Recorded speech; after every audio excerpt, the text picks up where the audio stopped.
नमस्कार दोस्तों, आज के इस वीडियो में हम बात करेंगे कि अपने मन को कैसे नियंत्रित करें। How to control your mind. Swami Vivekananda कहते थे, मन ही सब कुछ है, जो तुम सोचते हो वही तुम बन जाते हो। लेकिन मन को नियंत्रित करना इतना आसान नहीं है, यह एक उछलते हुए घोड़े की तरह है। तो आइए जानते हैं स्वामी विवेकानंद के 4 सिद्धांत जो हमें मन को नियंत्रित करने में मदद करेंगे। पहला प्रिंसिपल, वैराग्य का अभ्यास करें। स्वामी विवेकानंद के अनुसार वैराग्य यानी डिटैचमेंट का अर्थ यह नहीं है कि आप चीजों की परवाह करना छोड़ दें। इसका मतलब है कि आप अपनी भावनाओं को अपने ऊपर हावी न होने दें। उदाहरण के लिए, अगर कुछ आपकी इच्छा के अनुसार नहीं होता है तो निराश होने की बजाय स्थिति को समझें और शांत रहें। वैराग्य का अभ्यास करने से आपका मन संतुलित रहता है और आप जीवन की चुनौतियों को बेहतर तरीके से संभाल पाते हैं। दूसरा प्रिंसिपल, नियमित रूप से ध्यान करें। स्वामी विवेकानंद के लिए ध्यान मन को नियंत्रित करने का सबसे शक्तिशाली उपकरण था। वे कहते थे कि ध्यान के माध्यम से हम अपने अशांत मन को शांत कर सकते हैं और अपने आंतरिक यानी कि इंटरनल सेल्फ से जुड़ सकते हैं। रोजाना 5 से 10 मिनट का ध्यान करें, अपनी सांस पर ध्यान केंद्रित करें या ओम जैसे मंत्र का जाप करें। ध्यान न केवल मन को शांत करता है बल्कि आपकी एकाग्रता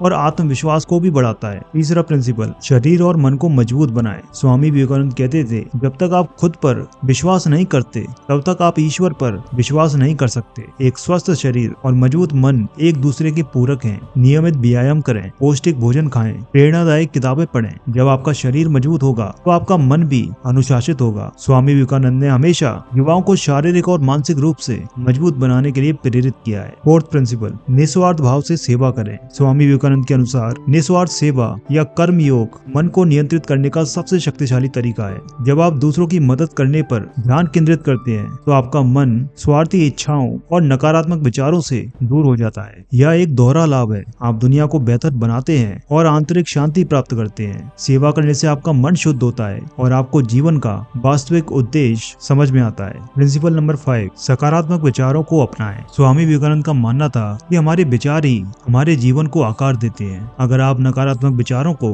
अपने मन में जगा देंगे तो आपका जीवन भी नकारात्मक हो जाएगा। इसलिए सकारात्मक विचारों को अपनाएं और अपने मन को प्रेरणादायक चीजों से भरें। जब आपका मन सकारात्मक होगा तो आप हर चुनौती का सामना करने के लिए तैयार रहेंगे। प्रिंसिपल नंबर 6, लक्ष्य निर्धारित करें और उन पर टिके रहें। स्वामी विवेकानंद कहते थे, उठो, जागो और तब तक मत रुको जब तक लक्ष्य प्राप्त ना हो जाए। मन को नियंत्रित करने के लिए जरूरी है कि आप अपने लक्ष्यों को स्पष्ट रूप से परिभाषित करें और उन्हें प्राप्त करने के लिए लगातार प्रयास करें। जब आपका मन एक लक्ष्य पर केंद्रित होगा तो वह भटकता नहीं है और आप अपनी पूरी क्षमता का उपयोग कर पाते हैं। दोस्तों, ये थे स्वामी विवेकानंद के 6 प्रिंसिपल्स जो आपको मन को नियंत्रित करने में मदद करेंगे। याद रखें, यह पूर्णता के बारे में नहीं है, यह प्रगति के बारे में है। छोटे से शुरुआत करें, लगातार बने रहें और देखें कि कैसे आपका मन आपका सबसे बड़ा सहयोगी बन जाता है।